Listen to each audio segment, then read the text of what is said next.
Damos gracias al Señor, de verdad, por esta oportunidad, por este tiempo que podemos escuchar su palabra. Y el Señor tiene un mensaje maravilloso para cada uno de nosotros. Venimos con sed, ¿verdad? Venimos con esa necesidad de que nuestro espíritu sea fortalecido, y quiero decirles que el Señor tiene palabra para cada uno de nosotros. Vamos a iniciar este mes de febrero con una nueva serie, y si Él lo permite estaremos estudiando durante cada domingo en la tarde. El título de esta serie es El poder de la integridad. El poder de la integridad. Y estaremos relatando, estaremos hablando acerca del poder de la integridad basado en la biografía de un hombre de Dios, un hombre digno de imitar. Estamos hablando de José. Así que en esta primera parte yo les suplico que abra sus Biblias en Génesis capítulo 37. Génesis capítulo 37. Y vamos a leer los primeros 4 versículos. ¿Sí? Si bien es cierto, vamos a meditar en el capítulo 37, pero vamos a leer en esta oportunidad solamente los primeros 4 versos. Dice, a ver, ¿qué le parece si todos juntos? Dice, habitó Jacob en la tierra donde había morado su padre, en la tierra de Canaán. Esta es la historia de la familia de Jacob. José, siendo de edad de 17 años, apacentaba las ovejas con sus hermanos, y el joven estaba con los hijos de Bilha y con los hijos de Silpa, mujeres de su padre, e informaba José a su padre la mala fama de ellos. Y amaba Israel a José más que a todos sus hijos, porque los había tenido en su vejez, y le hizo una túnica de diversos colores. Y viendo sus hermanos que su padre lo amaba más que a todos sus hermanos, le aborrecían y no podían hablarle pacíficamente. Les suplico que me acompañen en oración. Cerramos los ojos, con toda reverencia le decimos: poderoso y santo Dios, nos rendimos ante tu presencia, agradeciéndote por esta maravillosa oportunidad, por el privilegio, Señor, de escuchar de tu santa y bendita palabra. Nos llena de gozo, y suplicamos que nos des el entendimiento suficiente para poder comprender y hacer tu voluntad. Gracias, Padre mío, suplicándote siempre que tu palabra caiga, Señor, también en aquellos que todavía no toman la decisión de aceptar a tu Hijo Cristo Jesús como Salvador y Señor. Ruego que sea tu Santo Espíritu dando claridad y entendimiento, y hoy podamos decir, como dice las Escrituras, un día de salvación. Gracias, Padre, por este hermoso tiempo en Cristo Jesús. Amén. No sé cuántos de ustedes han podido leer la obra El viejo y el mar. En el colegio es una obra escrita ¿por quién? Ernest Hemingway. Prácticamente es un clásico. Y en esta novela se narra la historia de la lucha de un hombre. Y el mensaje que nos quiere dar Hemingway es que el hombre, ¿cómo tiene que ser? Tiene que ser perseverante. El hombre tiene que luchar aún frente a la adversidad para lograr sus objetivos. Pero, ¿saben? El 2 de julio de 1961, este hombre que escribió El viejo y el mar, que estimulaba la lucha y la perseverancia, se suicidó. Se suicidó. ¿Cómo puede ser posible un hombre que animaba la perseverancia quitarse la vida? No es coherente, ¿verdad? Cuando hablamos vamos a hablar acerca del poder de la integridad, tenemos que definir qué cosa es integridad. Integridad no es otra cosa, como dice el diccionario, que estar completo, no estar dividido. Una persona íntegra es aquella que lo que dice, lo hace. Porque no está dividido sus palabras de sus acciones. Eso es integridad. Y un ejemplo maravilloso es José. Y vamos a ver en esta noche, si el Señor lo permite, cómo nosotros podemos alcanzar la integridad. Porque queremos alcanzar integridad, ¿verdad? Entonces veamos en la palabra de Dios qué es lo que dice. Estamos viendo aquí que José, se narra la historia, y uno de los puntos que tenemos que entender para superar, para poder encontrar victoria en la integridad, es superando las limitaciones. El verso 1 del capítulo 37 dice: habitó Jacob en la tierra donde había morado su padre. ¿Quién fue el papá de Jacob? ¿Quién fue? Isaac. ¿Y quién fue el papá de Isaac? Y Abraham, recuerdan que Dios le había hecho una promesa. ¿Y cuál era esa promesa? Que Dios le iba a entregar una tierra que fluye leche y miel, una tierra maravillosa. Esa era la promesa. Y lo sacó desde su tierra y lo llevó hasta Canaán. Y le dijo a Abraham, esta tierra no la vas a poseer tú, sino tu descendencia. Jacob, conocedor, quizás por lo que papá le habrá contado, le habrá dicho el encuentro con Dios, porque no creo que Abraham, siendo papá y teniendo ahí a su hijo, no le haya contado este evento maravilloso. Yo creo que sí. Y él sabía y lo tenía presente. Y él dijo, mi papá vino de tan lejos para habitar esta tierra, porque Dios así lo había prometido, y yo no me voy a mover de este lugar. Entonces, Jacob está creando una plataforma perfecta y maravillosa para que sus hijos se puedan desenvolver y puedan desarrollarse de la mejor manera aquí en esta nueva tierra que es Canaán. Pero aquí vemos, si nosotros observamos el capítulo 36, vemos que comienza a relatarse la historia de Esaú. ¿Y quién fue Esaú? ¿El hermano de quién? De Jacob. Y se realiza una narración de manera breve, rápida.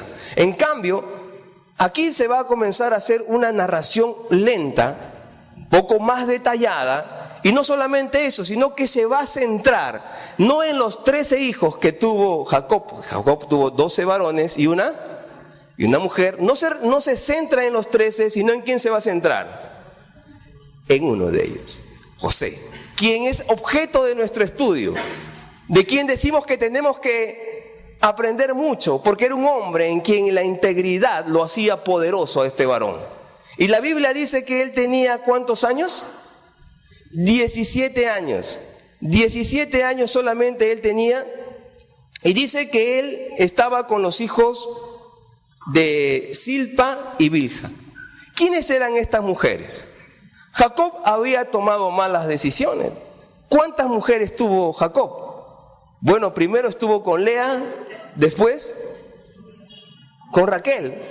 Y cada una de ellas le entregaron sus respectivas siervas. Una era Bilha y la otra era Silpa.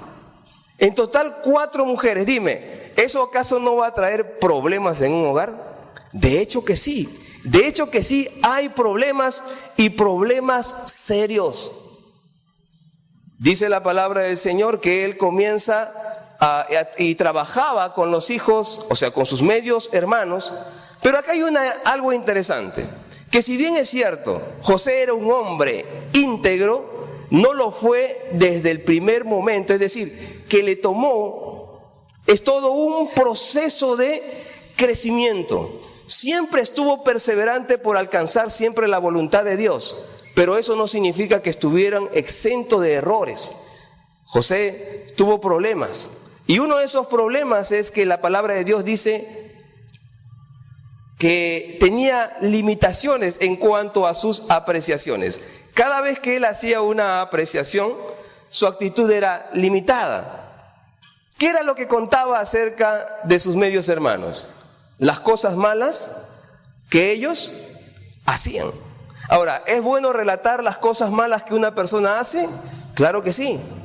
Pero el asunto está que la Biblia solo relata que José se centraba en las cosas malas que sus hermanos hacían. Y la pregunta es, ¿qué de aquellas cosas buenas que ellos hacían? ¿O no hacían nada bueno?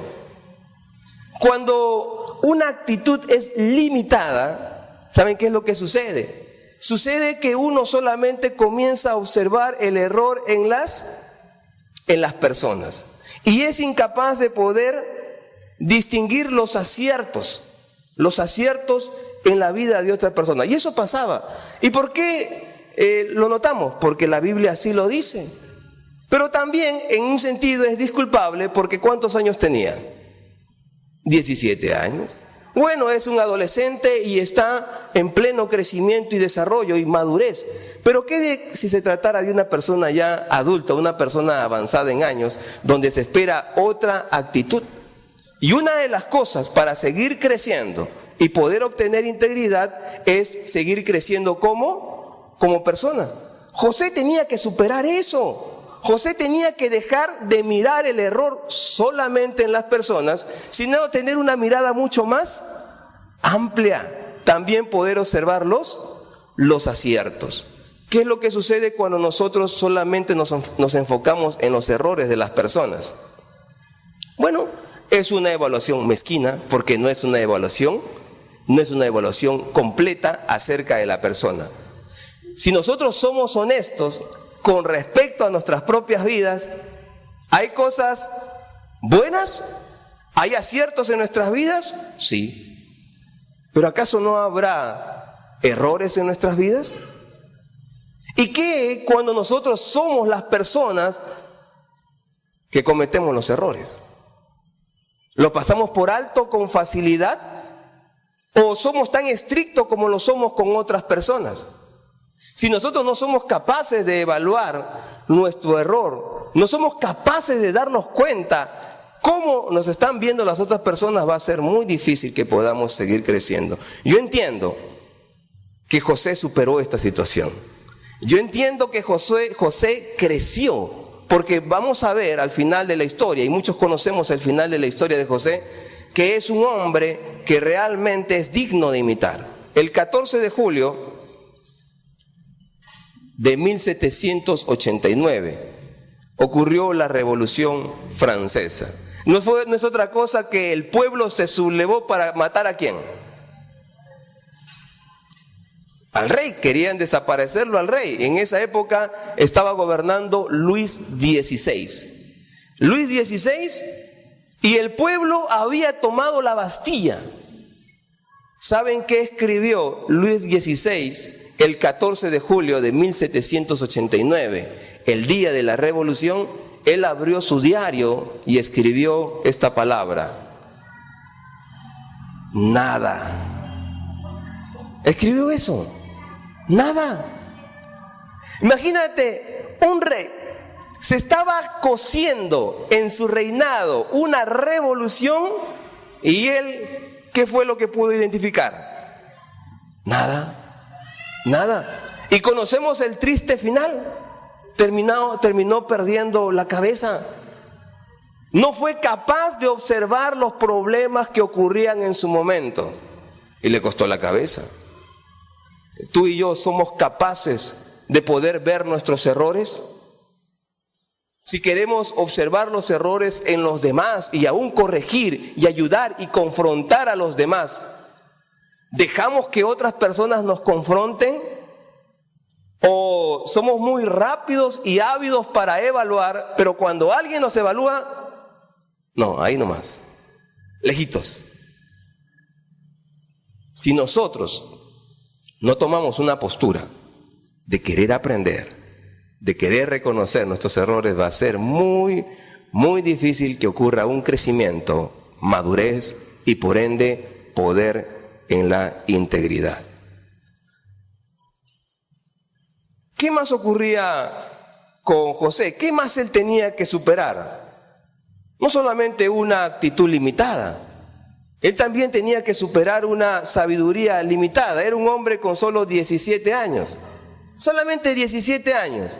La Biblia dice, los versos 3 y 4, y amaba Israel a José más que a todos sus hijos, porque lo había tenido en su vejez, y le hizo una túnica de diversos colores, y viendo a sus hermanos que su padre lo amaba más que a todos sus hermanos, le aborrecían y no podían hablarle pacíficamente. Aquí había un problema. Bueno, nosotros no somos culpables de la actitud que tomen nuestros padres para con nosotros, ¿verdad? Cada quien es responsable de la actitud que tome. La Biblia dice, ¿quién era el preferido de papá? ¿Quién era? José. José era el preferido de papá. Ahora es un adolescente de 17 años. Quizás en ese momento uno pueda decir, wow, soy el preferido de papá y me puedo alegrar. Pero cuando pasan los años y la madurez se apodera de una persona, uno sabe que eso no es bueno. uno sabe que eso no ayuda. ¿Y por qué no ayuda? Porque obviamente los hermanos, ¿cómo se van a sentir? ¿Celosos? ¿Sí? ¿Van a sentir envidia? Y eso fue lo que sucedió. Hostilidad. Tanto era la preferencia que tenía su papá, que dice la palabra del Señor que le hizo una túnica de colores. Pero en realidad en el hebreo o en el original, no tanto se refiere a una túnica de colores, se refiere a una túnica de mangas largas, ¿sí? No se refiere tanto a una túnica de colores. ¿A qué se refiere? A una túnica de mangas largas. En esa época el vestido era muy importante, como hoy en día. Nosotros podemos ver a un oficial y si sabemos leer de acuerdo a los grados, galones que tenga, nosotros podemos identificar cuál es su jerarquía dentro de la escala, ya sea policial o de las Fuerzas Armadas. Su vestimenta te dice qué posición ocupa este varón. En esa época, una persona que vestía una túnica con mangas largas eran las autoridades. Entonces, cuando Jacob le hace una túnica de mangas largas, ¿qué es lo que le está diciendo a José? Tú tienes la autoridad. Ahora imagínense, tiene hermanos mayores. Todos aquellos que hemos crecido en un hogar numeroso, sabemos lo que es tener a hermanos mayores que nosotros, ¿verdad? Un hermano menor que le diga a su hermano mayor que se sujete, que se someta. ¿Qué es lo que hace el mayor? Un cocacho, ¿verdad? Imagínate, él era el penúltimo. Y los hermanos, por lo que estaban viendo, la preferencia que recibía, lo comenzaron a tratar de manera hostil, con mucha hostilidad. Todo producto de una mala decisión ¿de quién? Del padre. Es cierto que José era hijo de la mujer a quien amaba Jacob, Raquel.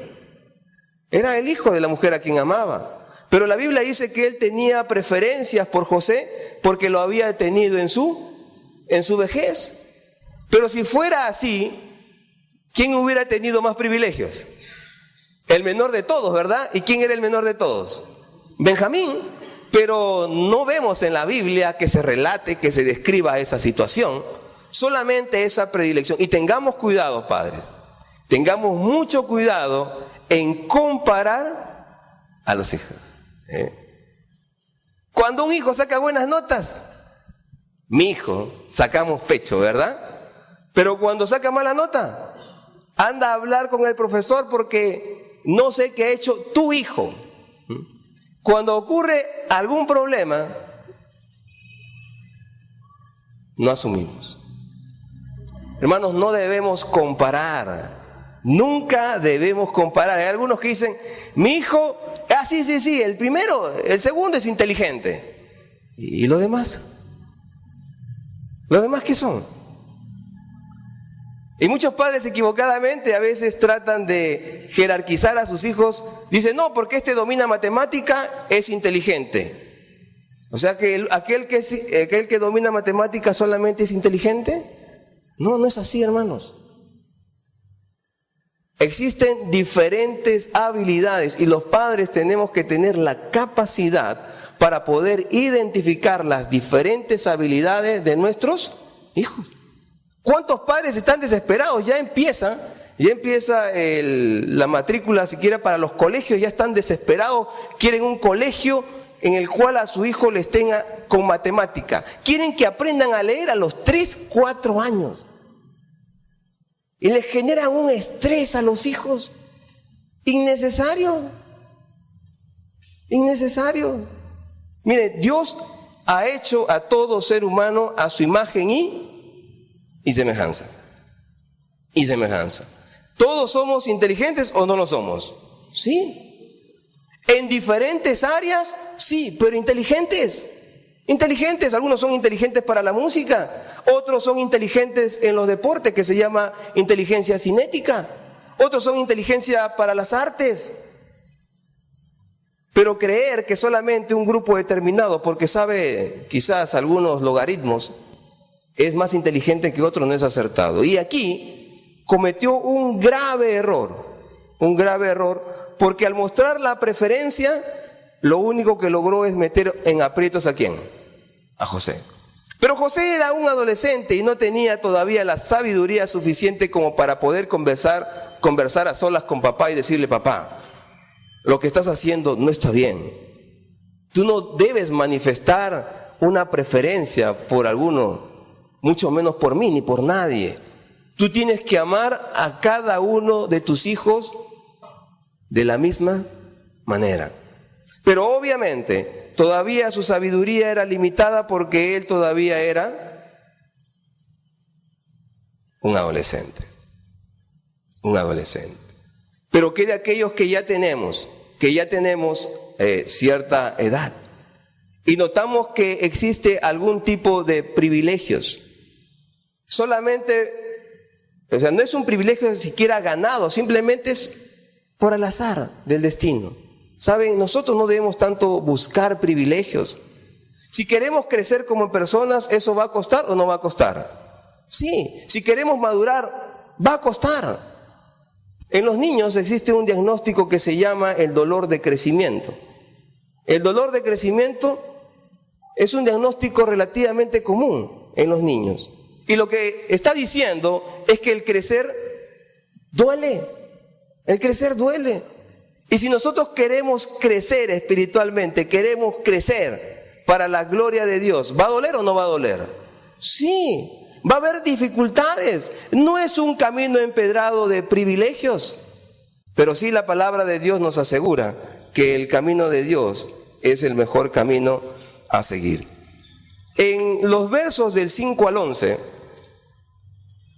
vamos a ver que su sabiduría es tan limitada de José, que él va a tener dos sueños. Dos sueños. Y es interesante porque el primer sueño habla de lo siguiente. Dice que él estaba atando, él tiene un atado, dice, mi manojo se levantaba derecho y los manojos de sus hermanos, es decir, tenía ahí un manojo de repente de algún grano, y los granos o los manojos de estos granos se inclinaban ante los manojos ¿de quién? De José. Y eso se lo está contando a sus hermanos. Pero yo les hago una pregunta. ¿Los hermanos lo amaban a José? ¿Lo querían? Pero mira, este sueño, sin, digamos, tener tanta iluminación de parte de Dios, ¿qué es lo que está diciendo? ¿Qué es lo que está insinuando? Si está diciendo que los manojos de sus hermanos se inclinan ante el manojo de él, está indicando que sus hermanos se van a inclinar ante José. ¿Era necesario que José vaya y les cuente? No era necesario, pero ¿qué es lo que hace José? José va y se lo cuenta a sus hermanos. Y los hermanos, al escuchar este relato, ¿qué es lo que piensan? Piensan que José los está provocando. Y lo único que despierta en sus hermanos es odio. ¿Y este qué se ha creído? Viene aquí a contarnos que nuestros manojos se inclinan ante él, que nosotros le vamos a servir. ¿Qué te has creído tú? O sea que porque tienes ahí tu túnica con mangas largas, te crees aquí el amo, el capataz de la casa. Está bien que papá te ame, te quiera, pero a ver, cuando falte papá, ahí te quiero ver. Ahí te quiero ver. Y lo odiaban.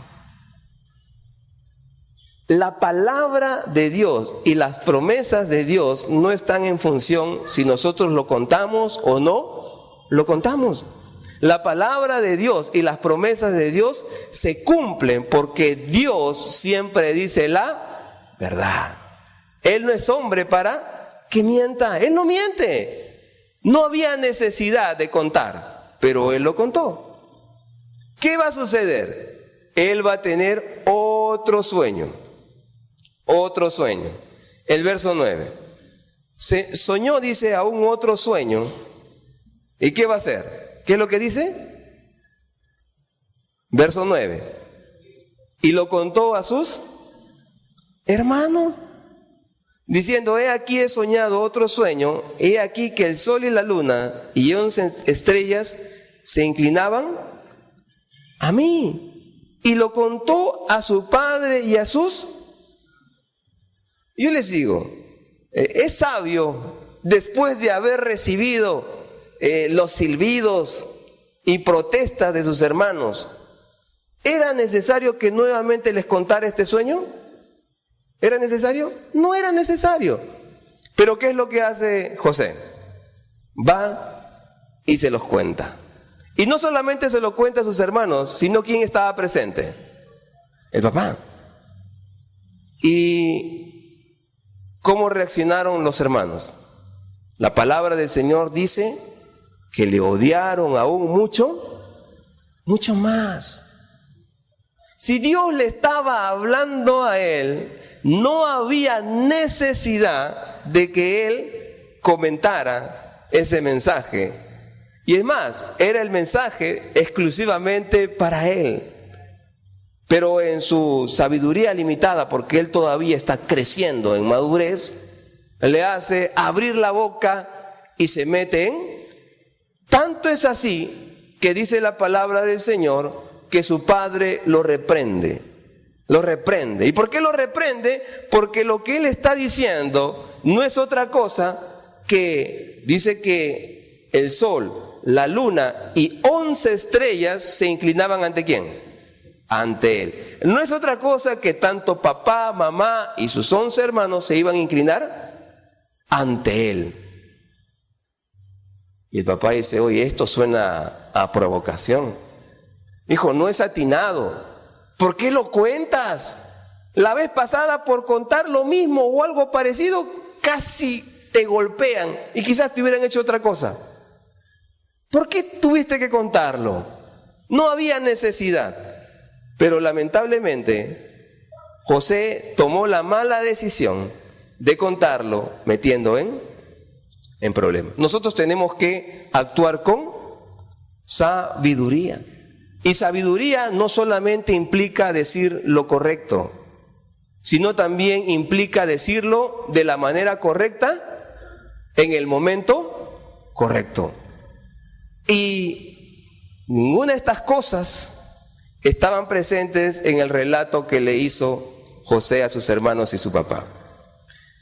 ¿Cómo nosotros podemos obtener poder de integridad? Es cultivando cualidades. Cualidades. Y una de las cualidades, vamos a ver, que tenía José era la siguiente, versos 13 al 15. Versos 13 al 15. Y dijo Israel a José, mira, ¿qué es lo que le dice?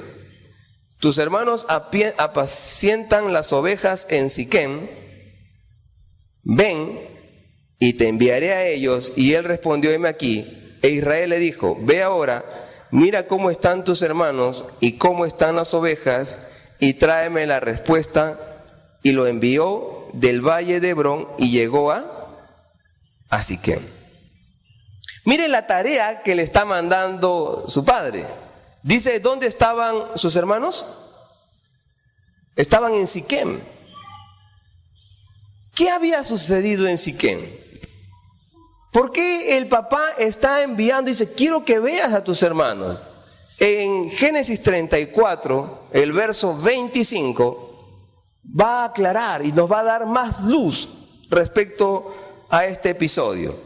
Dice en Génesis 34, el verso 25: pero sucedió que al tercer día, cuando sentían ellos el mayor dolor, dos de los hijos de Jacob, Simeón y Leví, hermanos de Dina, tomaron cada uno su espada y vinieron contra la ciudad que estaba desprevenida. ¿Y qué hicieron?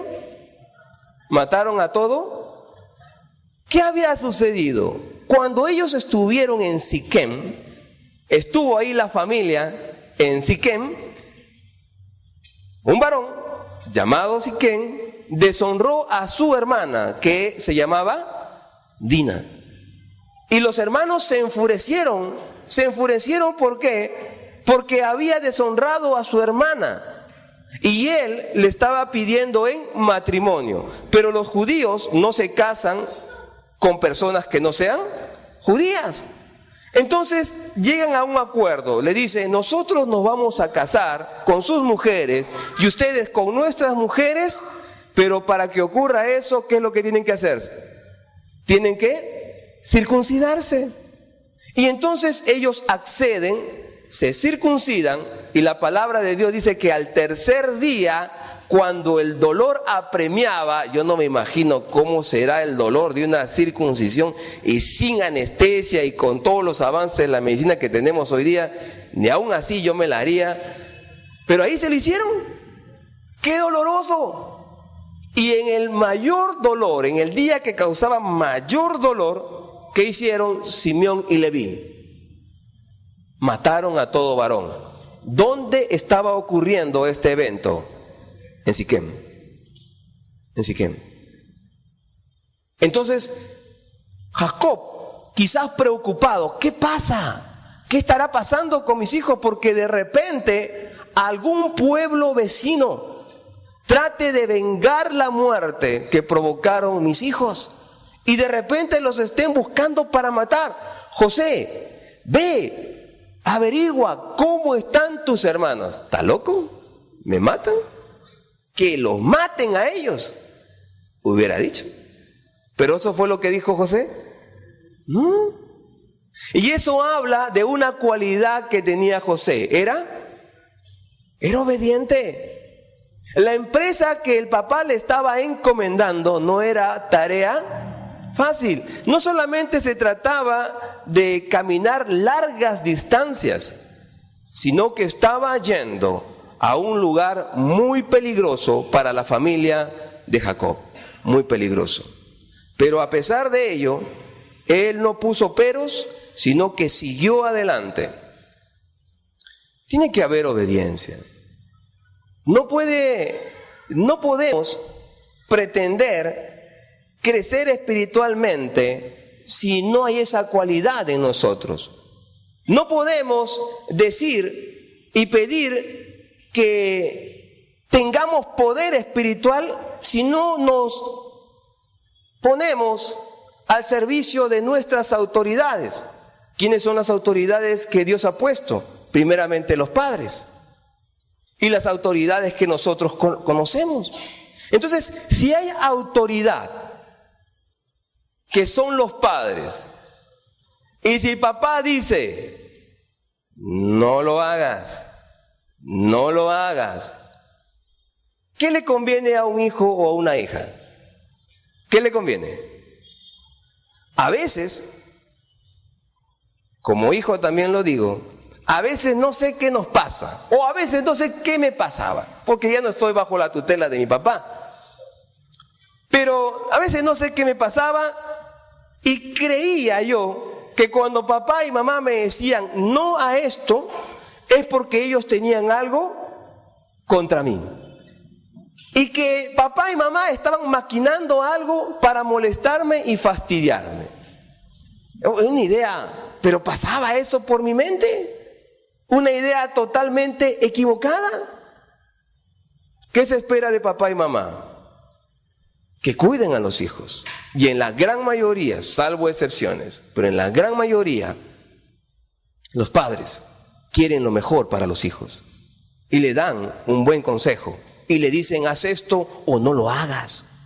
Y aquí vemos que el padre le dice, ve, comunícame. Quiero que veas cómo están tus hermanos, quiero que veas cómo está el ganado y por favor me traes las noticias. Inmediatamente él va, él se dirige allá. Pero ¿qué va a suceder? Dice en los versos del 15 al 17 que él llega y no encuentra a sus hermanos. Está en Siquem y no están los hermanos. Y él dijo, qué chévere, me voy. Ya me libré porque papá, ¿qué le había dicho? Que vaya a Siquem, no le había dicho que vaya a otro lugar.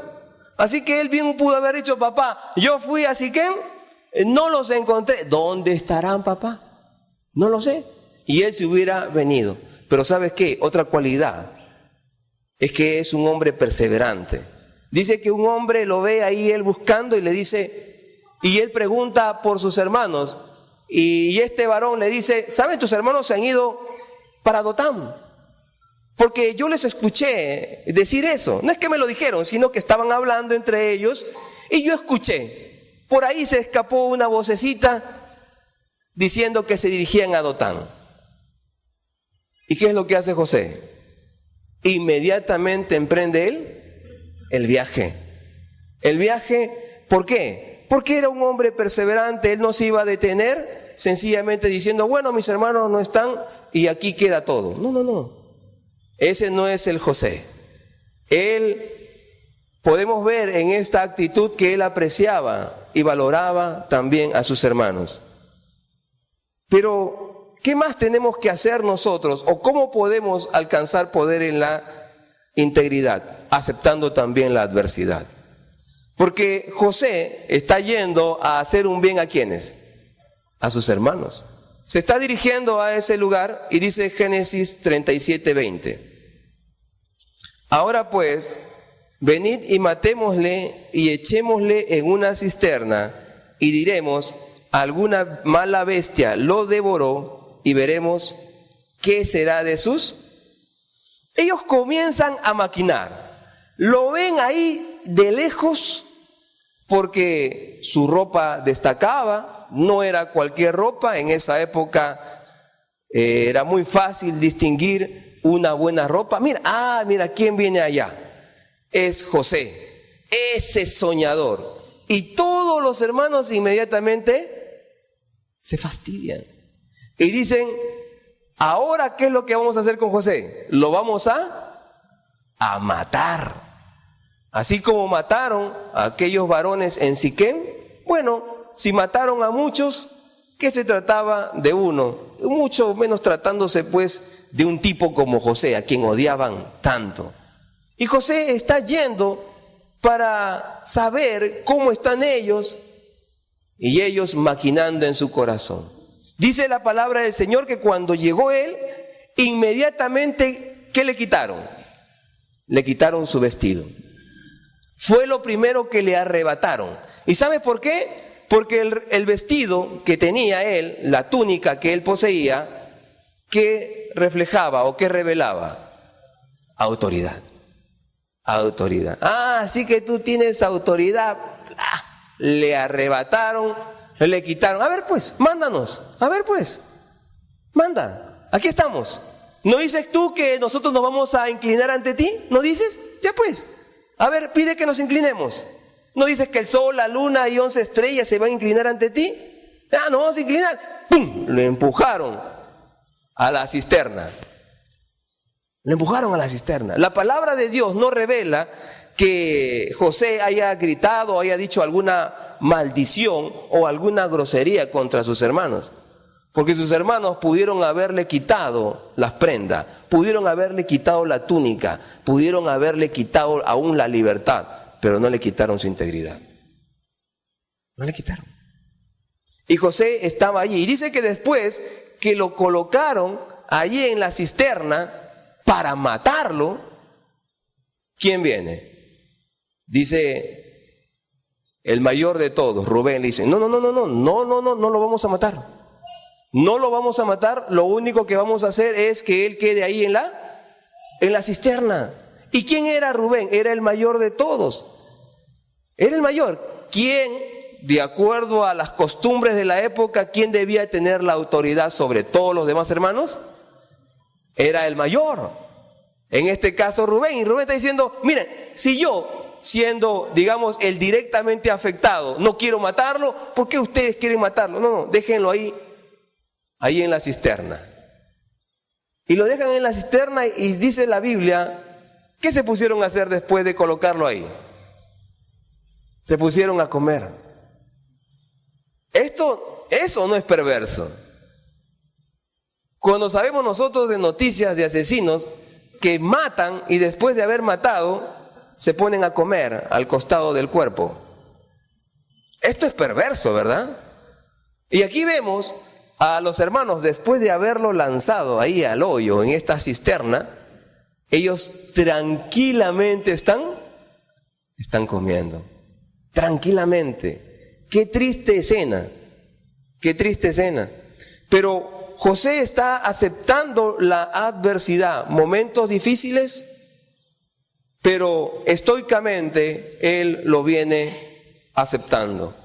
Es Dios trabajando aún en medio de esta mala decisión de sus hermanos, trabajando en su carácter.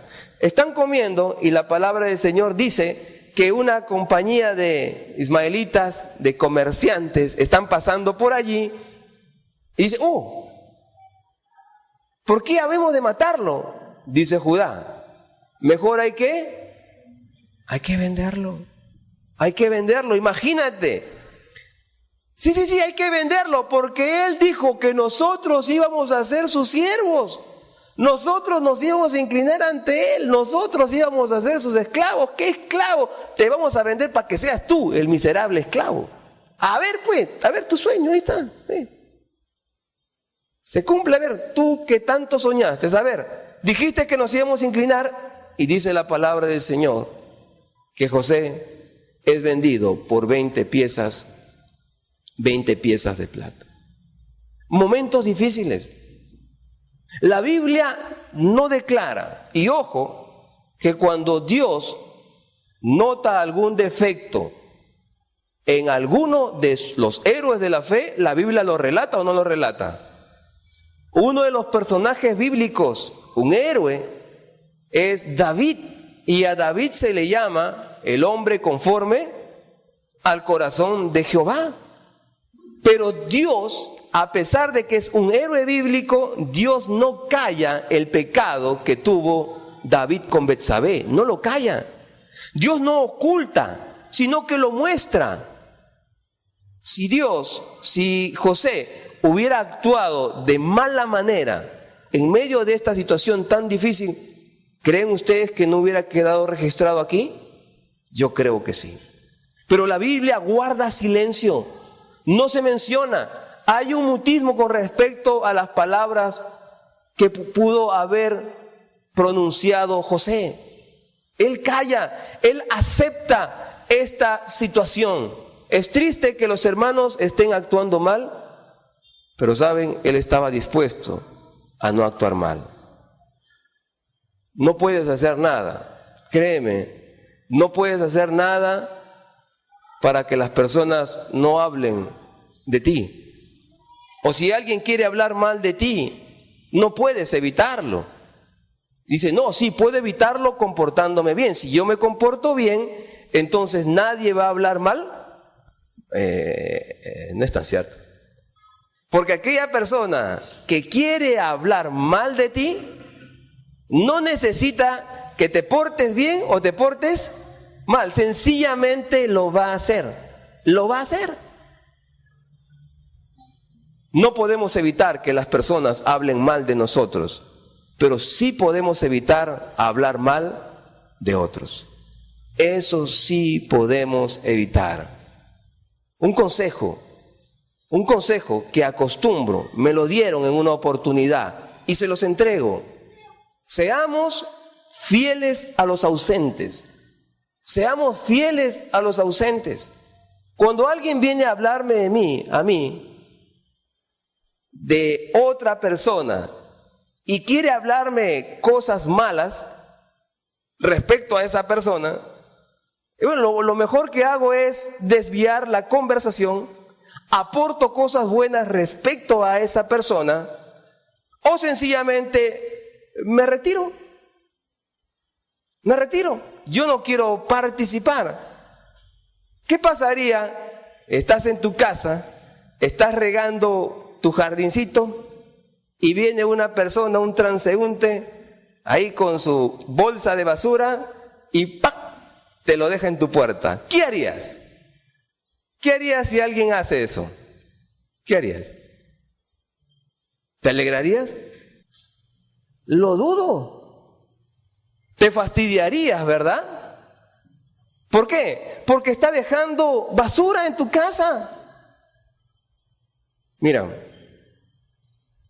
cuando una persona viene a comentarnos algo malo de otra persona, ¿eso es basura o no es basura? Sí. Y cuando uno escucha y presta atención, uno se convierte en tacho de basura. Y no debemos permitirlo. Nosotros no somos tachos de basura.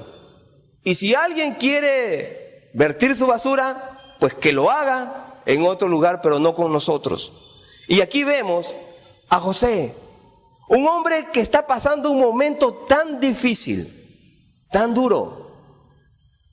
Pero sabes, este es un hombre que a pesar de tener defectos, a pesar de tener debilidades como tú las tienes y como yo las tengo, a pesar de ello, él no maldice y él acepta esta situación. Y lo acepta de una manera correcta, lo acepta de una manera estoica. Y vemos aquí el mal proceder de los hermanos. Ustedes saben cómo se produce el vidrio. ¿De dónde obtenemos el vidrio? Esos objetos transparentes. ¿Cuál es la materia prima? Otro vidrio. La arena.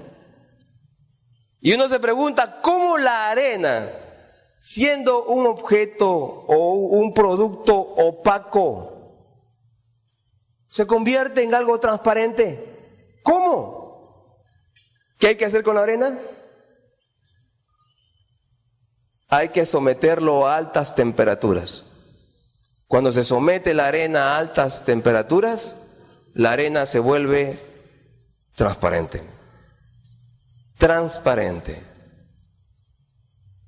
Y cuando nosotros pasamos momentos tan difíciles, quizás no tan igual como lo que está pasando José, pero momentos difíciles, y vemos que como que Dios nos está estrujando y sentimos como que vamos a hacer, ya no queda fuerza ni aliento en nuestras vidas. Qué difícil situación por la que estamos pasando. De repente una enfermedad, de repente un problema económico, de repente un problema familiar. Y sentimos que como que nos está apretando tanto que ya no podemos más. ¿Sabes? Sentimos que el calor y el fuego de las pruebas nos viene calentando día a día. Pero hay un propósito de parte de Dios. Así como la arena de opaco pasa a transparente, igual. Dios quiere hacer de cada uno de nosotros personas transparentes, personas que seamos de bendición para los demás. Dios quiere limpiar nuestras vidas, y para limpiar y ser transparentes muchas veces tenemos que pasar por el fuego. José aceptó pasar por ese fuego. Estamos viendo la primera parte de esta serie, y en esta primera parte estamos destacando a un hombre, José, un hombre que siendo adolescente, con limitaciones, con problemas, vemos que viene tomando decisiones que se van acercando cada día más a la voluntad de Dios. Amigo, hermano, a ti, amigo, quisiera decirte lo siguiente. José era el preferido de papá, pero era el odiado ¿de quiénes? De los hermanos, momentos difíciles. Yo no sé cuál sea tu problema, pero sin importar cuál sea tu problema, quiero decirte que tienes un problema más grave de lo que tienes. Y tú quizás me digas, ¿cómo va a ser más grave? ¿Acaso tú sabes de la muerte de este hijo, de la muerte de este familiar, de esta enfermedad incurable, de este dolor? Tú no conoces, y hay cosas que ni siquiera me atrevo a contar, algo que cargo desde el pasado, que me tiene ahí atado. ¿Tú cómo puedes decir que tengo un problema más grande que lo que vengo sufriendo? Sí. Hay un problema más grande, y ese problema que tenemos con Dios. La palabra del Señor dice que la ira de Dios está sobre todo hombre.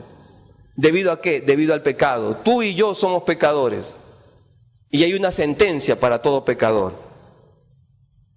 Y esa sentencia es el infierno. ¿Cuántos pecados se requieren para ser pecador? Basta uno solo. Basta uno solo. Entonces tú podrías decir, ya no tengo opción, qué triste mi vida, el único lugar que me corresponde es el infierno por la eternidad, estoy perdido. Bueno, en un sentido es la verdad, pero damos gracias a Dios que Él ha cambiado nuestra situación. Porque esa culpa que debió recaer sobre ti y sobre mí, ¿quién está dispuesto a cargarlo? Cristo.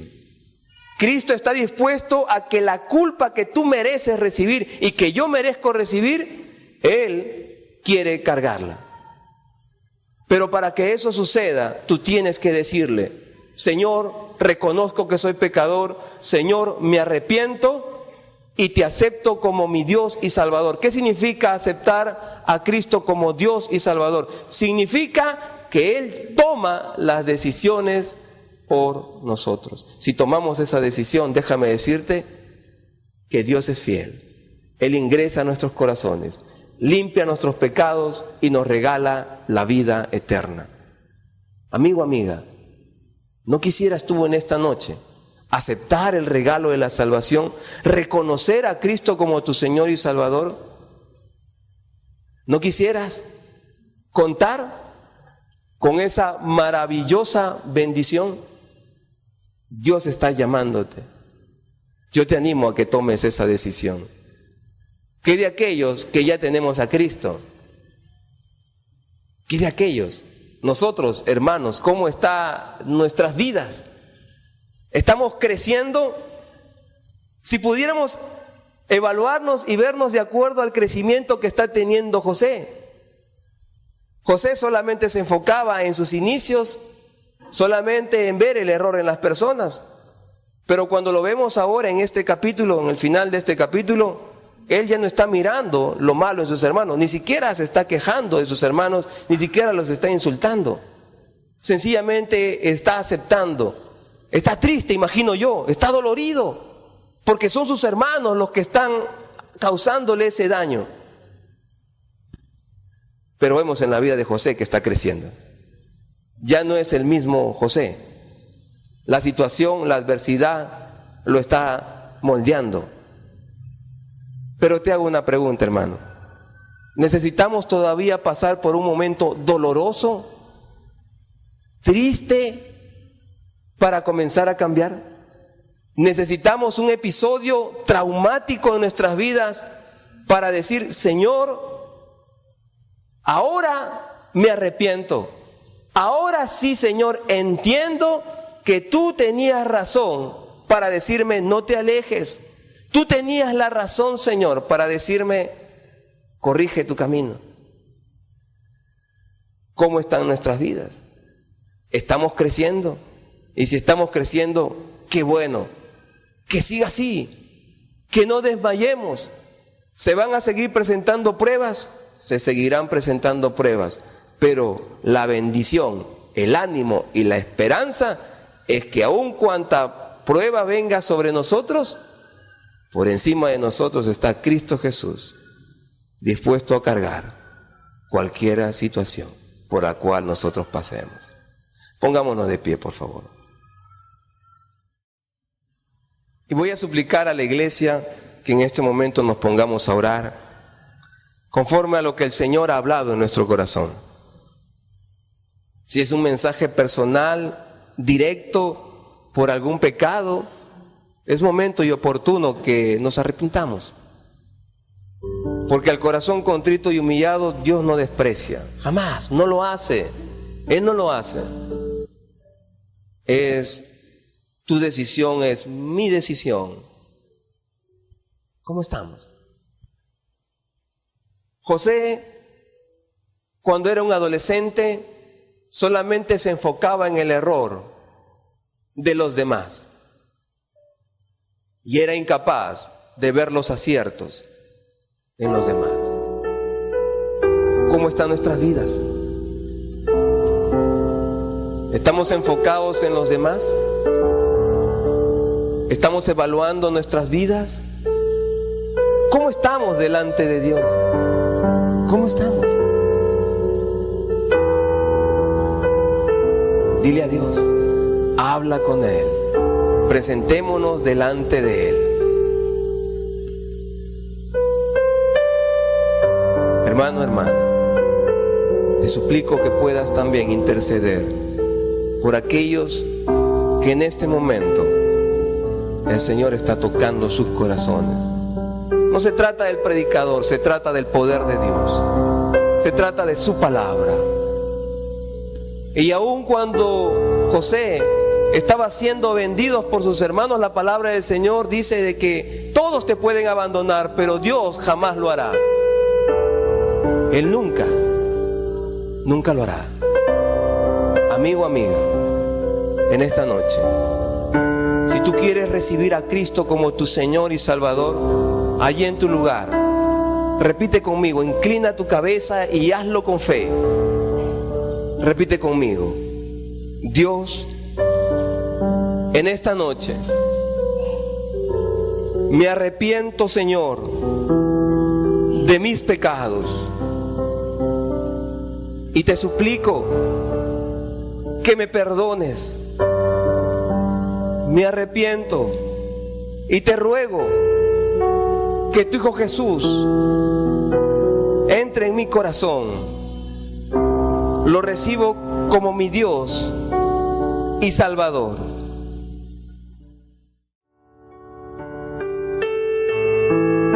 Poderoso y santo Dios, es un día de victoria, porque tu palabra, Señor, ha sido predicada. El poder no radica en la elocuencia de un predicador. El poder radica y emana de ti, Señor. Y te damos las gracias, porque tú no solo quebrantas nuestros corazones al confrontarnos con el pecado, sino que extiendes tu mano, Señor, para sacarnos del hoyo. Gracias, gracias, Señor. Eres maravilloso, incomparable. Señor, los términos en el idioma castellano y en otro idioma quedan cortos para describir cómo eres, Señor, y cuán agradecidos estamos contigo. Oh Padre mío, quizás seamos la persona más odiada y aborrecida por seres queridos, quizás por familiares, amigos, vecinos, compañeros de trabajo. No lo sé, Señor. Pero sin importar cuál sea la condición o el odio de donde venga, amor fluye de ti, Señor, para consolarnos, para cobijarnos, para alentarnos. Gracias, Dios mío, por las manos levantadas. Y aún ha habido muchas más, Señor, que han quedado ahí sentados. Yo te pido que sigas obrando en sus vidas, que los ayudes, que los rodees de personas que te amen, que te teman, con tu palabra puedan alentarnos, Señor, en esta vida cristiana. Gracias por tu mensaje, Señor, por esta porción que ha alimentado nuestro espíritu. De verdad muy gozoso por todo lo recibido en Cristo Jesús. Amén. Pueden tomar asiento.